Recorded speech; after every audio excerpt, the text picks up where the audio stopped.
Assalamualaikum warahmatullahi wabarakatuh. Perkenalkan, nama saya Anansa Naisa dengan NIM 122050113 kelas 3A. Di sini saya akan mempresentasikan tentang hakikat tujuan pendidikan Islam untuk memenuhi tugas ujian tengah semester mata kuliah Filsafat Pendidikan Islam. Pendidikan merupakan suatu tombak pembentuk peradaban manusia.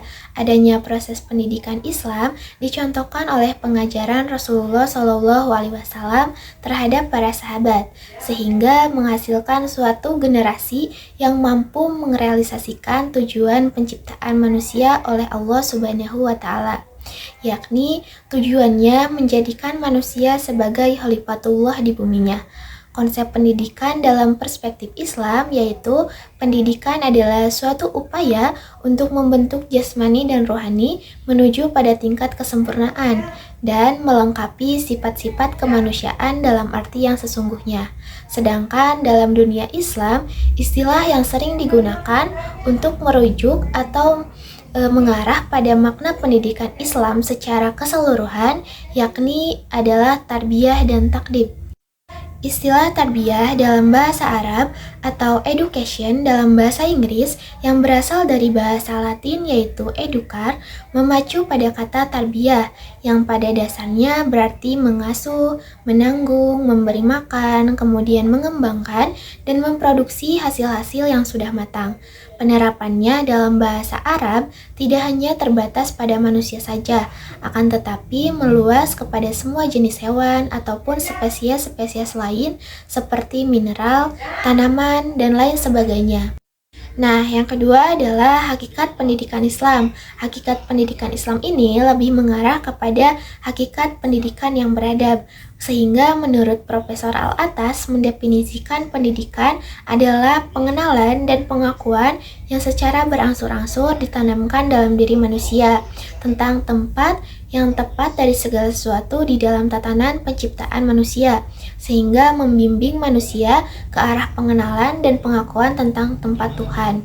Nah, di dalam tatanan wujud dan kepribadian, intinya pendidikan dalam Islam ini sebagai proses penanaman adab sehingga seseorang mampu memiliki kemauan dan kemampuan untuk memahami dan meletakkan sesuatu pada tempatnya sesuai harkat dan martabat yang ditentukan oleh Allah Subhanahu wa Ta'ala. Sedangkan menurut Aidin Husaini, apabila kita melihat Undang-Undang Pendidikan Nasional Nomor 20 Tahun 2023 dan Undang-Undang Pendidikan Tinggi Nomor 12 Tahun 2012 telah memberikan landasan yang memadai untuk membangun sistem pendidikan nasional yang beradab di Indonesia. Maka dalam aplikasinya, komponen sistem pendidikan, tujuan, kurikulum, proses, dan evaluasi dirumuskan berdasarkan konsep pendidikan yang beradab atau ta'dib. Tujuan pendidikan nasional untuk membentuk manusia yang beriman, kemudian bertakwa, berakhlak mulia, cerdas, kreatif, mandiri, dan sebagainya. Perkata tersebut perlu dijabarkan ke dalam standar kompetensi sesuai potensi dan kondisi siswa atau tuntutan pasar dan kewajiban ilmu fardu ain atau kewajiban tiap personal. Maka inilah hakikat dari pendidikan Islam. Begitu pentingnya pendidikan beradab dalam agama Islam. Sampai-sampai Imam Syafi'i menegaskan, aku akan mencari laksana seorang ibu mencari anak satu-satunya yang hilang. Kita berharap pendidikan kita di Indonesia tidak melahirkan manusia-manusia yang tak beradab atau biadab, yakni manusia yang membangkang pada Allah, utusannya, serakah harta dan tahta, serta gila hormat dan popularitas. Dengan berbijak kepada konsep adab dalam Islam, kita berharap pendidikan tersebut membentuk manusia yang mengenal dan bertakwa kepada Allah, mengenal mencintai Rasul, dan menjadikannya uswatun hasanah, menghormati para ulama, guru, dan orang tua, dan mampu memahami dan meletakkan ilmu sesuai dengan tempatnya, serta ia mampu menjalankan tugasnya sebagai khalifatullah PR dengan baik. Nah, kemudian apa sih tujuan pendidikan Islam? Pada dasarnya, hakikat dan tujuan pendidikan Islam itu saling berkaitan erat. Keberhasilan program pendidikan ditentukan oleh rumusan tujuan pendidikan. Tujuan akan mengarah pada tindakan dan perumusan tujuan pendidikan yang benar merupakan inti dari seluruh pemikiran pedagogis dan perenungan filosofis. Karena jika tanpa tujuan dan niat, proses yang ditempuh akan berujung pada kegagalan. Telah dibahas bahwa hakikat dari pendidikan Islam itu adalah pendidikan yang beradab. Konsep pendidikan yang beradab atau proses pembentukan manusia yang beradab sebenarnya bukanlah konsep yang baru dibahas dalam Islam. Konsep tersebut dikonseptualkan secara komprehensif pada konteks sekarang oleh Profesor Nauqib Al-Attas pada tahun 1931 Masehi. Beliau adalah seorang filsuf muslim. Pemikirannya dikenalkan pada tahun 1977 dalam Konferensi Internasional Pendidikan Islam pertama di Mekah. Saat itu beliau bertindak sebagai keynote speaker dan membawa suatu konsep pemikiran bahwa akar krisis yang dihadapi oleh umat Islam saat ini adalah loss of adab. Menurut Al-Attas, dalam mengembalikan kejayaan umat Islam, diperlukan pendidikan atau proses pendidikan yang beradab atau ta'dib, yakni menanamkan nilai-nilai adab ke dalam diri seseorang. Beliau pun mengingatkan bahwa masalah umat ini bukan hanya dari luar, namun masalah utama umat ini datang dari diri sendiri, dalam hati dan pemikiran kita. Kehilangan adab di tengah kaum muslimin yang dihadapkan masalah yang mendasar, yakni karena masalah adab dan ilmu. Ilmu sudah mulai dijauhkan, bahkan dihilangkan dari nilai-nilai adab dalam arti luas.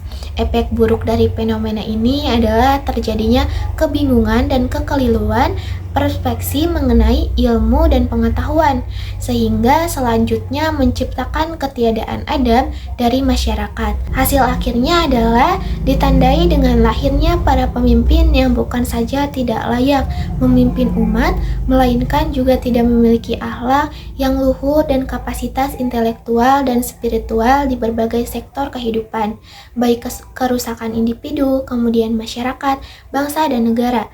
Dengan demikian, tujuan akhir pendidikan Islam ini tidak lepas dari tujuan hidup seorang muslim. Pencapaian tersebut dilakukan dengan integrasi antara ilmu dan amal.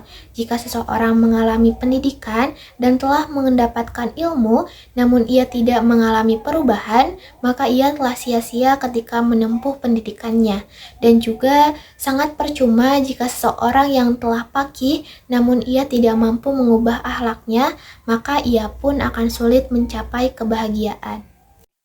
Oleh karenanya, pendidikan itu harus terkait erat dengan segala hajat hidup manusia, sehingga dapat menentukan kebahagiaan seseorang dan pembentukan keberadaban suatu bangsa. Dalam proses pendidikan itu selalu terkait dengan mendapatkan ilmu. Ilmu yang dipelajari pun harus menghantarkan kepada peradaban dan kebahagiaan.